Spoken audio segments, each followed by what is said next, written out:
بسم الله الرحمن الرحیم. یو څو سیزونه تاسو که کتلی وي نو هغه ډیر ضروری دي. یعنی زمون کور کې چې کومه ادې ده کوم بابا دی هغې چې کله هم د شپې وده کېږي نو اکثر خاص کر دی یخنۍ دی موسم کې وایي یاره بچې لږ یو کپ پی راله راواله او په هغې کې لږ شان کور کمان واچوه. که تاسو دا ډرامې ګورئ یا دا وګورئ هغې کې کله داسې خوږ راخوږ چې خاص کر په انډین سب کانټیننټ کې لکه انډیا، سریلنکا، بنګلادیش او بیا پاکستان هم دلته کې اکثر لکه زو خوږ راخوږ شي و یاره اسے हल्दी वाला दूध दे दो. یعنی کورکمان چې پکې چولی هغه پی دا کورکمان یا هلدي دی کې څه داسې فایدې دي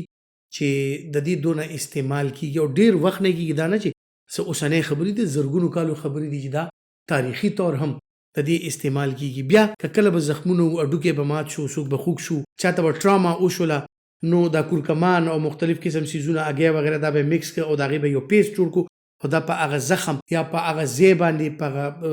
هغه کوم خوږ شوی ځای په هغې به ولګولو او به ګرم کړو چې یاره دا ټکور هم ورکوي او دې سره دردونه هم ښه شي. او واقعي خبره ده چې کله پورې دا میډیسن دومره ایډوانس نو میډیکل ساینس دومره ایډوانس نو همدغه ټوټکې وي چې خلکو به استعمالولې او همدې سره ژوند تېرېدو. همدغه خلک به خوږېدل، څوک به د اسپې نه راپرېوتې او څوک به د بره نه راپرېوتې او څوک به چې کوم دی نو په جنګ جګړه کې خوږ شوی او په دغه طریقه باندې چې دا کورکمان راواله پې ولګوه د دې سیس ټکور ورکه دا ورته پیو کې واچو ورکه نو دې سره به ښي. نو نن خبره کوو چې دا کورکمان یا هلدي دا څه سیز دی او دې کې کم کم سیزونه دي او دا فایدې ورکې ولې دي. کورکمان چې کوم دی په دې کې انټي اکسیډنټ پراپرټیز شته، په دې کې انټي انفلیمیټري پراپرټیز شته یعنې پړسوب او درد کموي او دې کې چې کوم دی نو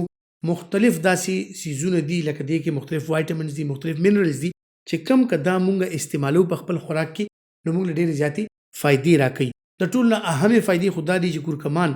د ټولو نه ضروري سیز چې زمونږ په انګولي کې، زمونږ په کټوای کې، زمونږ په پخلي کې هم رنګ او هم خوند راولي. نو که تاسو وګورئ دا مختلف قسم زهریله مسالې چې تروې تروشې او دا مونږ استعمالو نو دې نه ښه نه ده چې لږ شان قدرتي مسالې لکه کورکمان شولو او داسې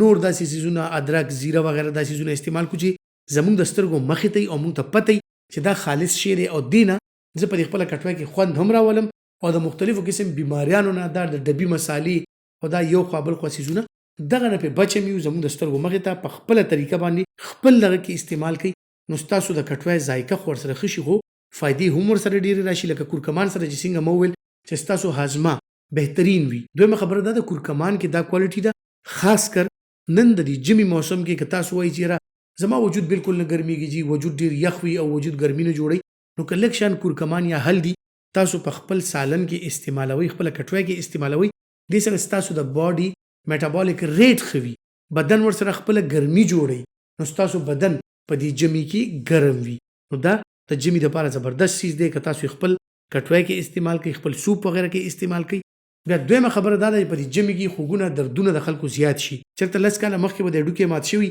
او اوس چې ژمی شي د شپې چې کوم دی نو خپو ته 15 قسمه جرابې اچول شروع کړي، پټې تاول دې شروع کړي چېرې زما دغه خپه ماته شو یا دا ډوکې مات شو او دا نن 10 کاله مخکې شو خو اوس هم خوږېږي چې یخ شي. دغې نه بچ کېدو دپاره کورکمان یعنې هلدي که دا تاسو خپل خوراک کې استعمالوئ نو یقینا چې ستاسو دا دردونه خوږونه ورسره کم وي. بل که دا پیو کې استعمال شي لکه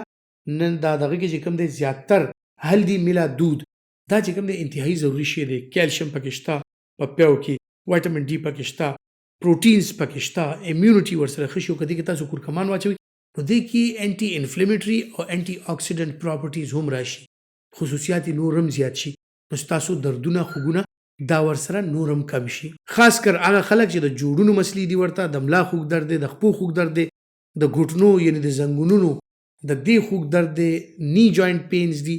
او آرترایټس دی، دا نور جوړونه خوږېږي. یاره تاسو یو میاشت دپاره په دې یخنۍ کې د شپې لږ شان یو کپ پیو کې لږ شان کورکمان اچوئ او داسې کوئ. که بیا تاسو ته دردونه وشو یا د دردونو د ګولو ضرورت شو نو بیا وایي چې ډاکټر صاحب تا خبره غلطه کړې وه او داسې نه کېږي. خپلو ماشومانو له یې ورکړئ چې امیونټي بوسټر دی، دې سره به دا عادت راشي ستاسو ماشومانو کې د 25 کلو عادت راشي، 14 کلو عادت راشي، د هغې هډوکې مضبوط شي، د هغې ګروت ښه شي. نو هغې نه علاوه دا خوږونه دردونه دا ورسره کنټرول وي، میټابولیک ریټ ورسره ښه وي، هاضمه ورسره بهترین وي او دا داسې سیز دی چې که دا تاسو استعمالوي ستاسو نروز دپاره، ستاسو د اعصابو دپاره انتهایی ښه دی. یاداشت به ورسره ډېر بهترین وي. دا سرخوږی چې په چا بار بار راځي، په ذهن باندې بوج وي، دغه مسلې به ورسره انتهایی حده پورې حل شي، ډېر کافي حده پورې دې کې گزاره کیږي. او بل دا ده چې د سایکولوژیکل مسلې چاته دي، ټینشنز وي، دغه وي، دا ټول شیزونه نو خپل ذهني صحت لپاره هم دا استعمالوي. دې سره به ستاسو ذهني صحت هم ښي، هم به تاسو ته پی میلاویږي، هم به تاسو ته د هغې انرژي میلاویږي، هم به تاسو ته د کورکمان یعنې د هلدي فایدې میلاویږي چې ستاسو د هاضمې دپاره، ستاسو د شوګر بلډ پرشر دپاره، ستاسو د وزن کمولو دپاره، ستاسو د کولیسټرول دپاره او فور ایور ینګ همیشه ځوان اوسېدو دپاره چې کوم دی نو دا ډېر ضروري سیز دی. یو ډېر اهم سیز، ارزان غونته سیز دی، په هر ځای کې میلاویږي. کور ته یې راوړئ، په خپله هم استعمالوئ، خپلو بچو ته هم استعمالوئ او فایدې ترې واخلئ.